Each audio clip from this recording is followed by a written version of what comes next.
Pero volviendo al tema del progresismo, lo que trae como consecuencia es que en todas estas discusiones, en todos esos debates, parecería que la fe, parecería que la revelación, parecería que los sacramentos, parecería que la oración, parecería que Jesucristo, parecería que la iglesia no cuentan para nada. Y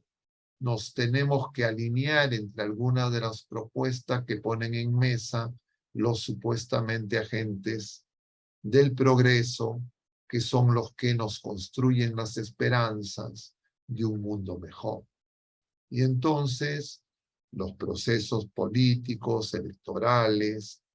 son los que de alguna manera van polarizando y van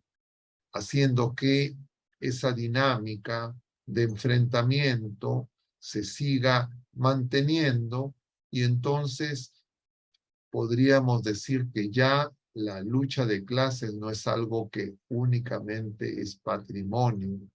de los, entre comillas, representantes de la izquierda en todas sus variantes, sino también, entre comillas, de los liberales. Y entonces lo que cambia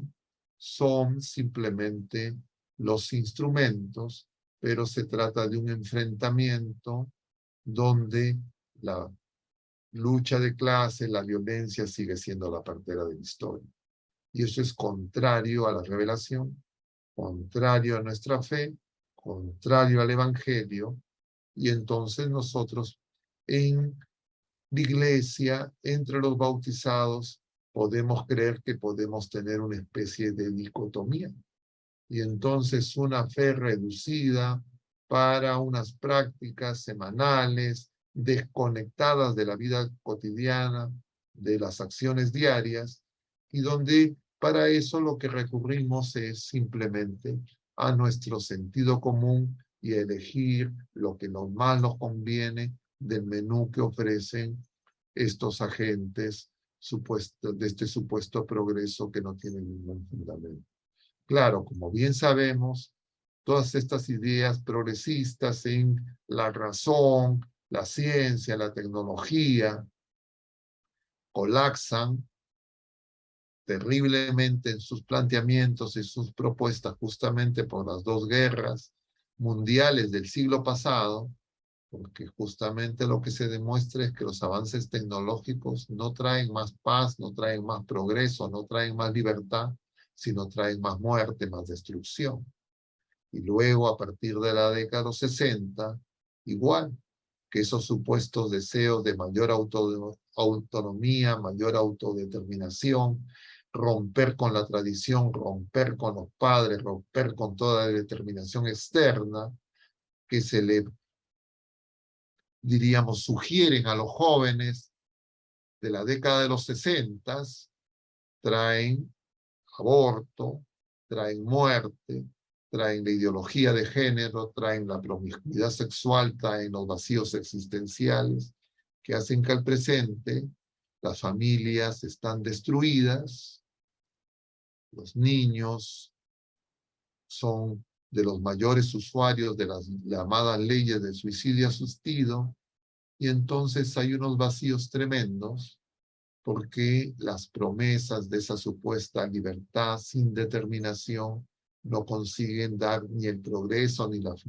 felicidad, ni la paz, ni los bienes prometidos falsamente.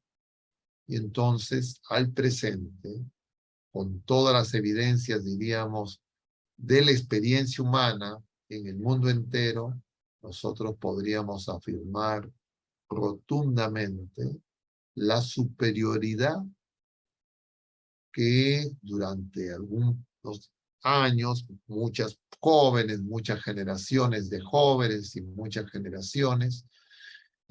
abandonaron. Pero es el momento en que nosotros podamos revisar serenamente y hacer un juicio crítico para darnos cuenta que el tesoro de la fe es algo que tenemos que cuidar. Porque muchas veces podemos dejarnos arrastrar por esos deseos que en sí mismos no son malos, de corregir y de superar problemas, pero muchas veces si no tenemos en cuenta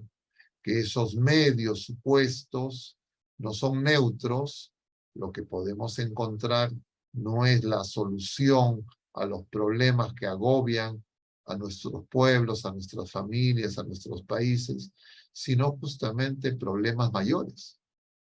Entonces no es una dinámica donde necesariamente como una ley natural de cumplimiento obligatorio, la dialéctica va a hacer que esta lucha de tesis, antítesis, traigan una síntesis que sea mejor, puede ser peor. Y eso es lo que se muestra en la revisión serena de los hechos históricos en los últimos 500 años. Y entonces se necesita alertar a los niños, a los jóvenes, en las familias y que los padres revisen estos planteamientos para que cuando esos niños, esos jóvenes expuestos supuestamente a estas doctrinas, a estos grandes planteamientos de sociólogos, filósofos, antropólogos, politicólogos, no sean envueltos por las falacias o por las palabras edulcoradas que prometen algo que no pueden cumplir. Yo quisiera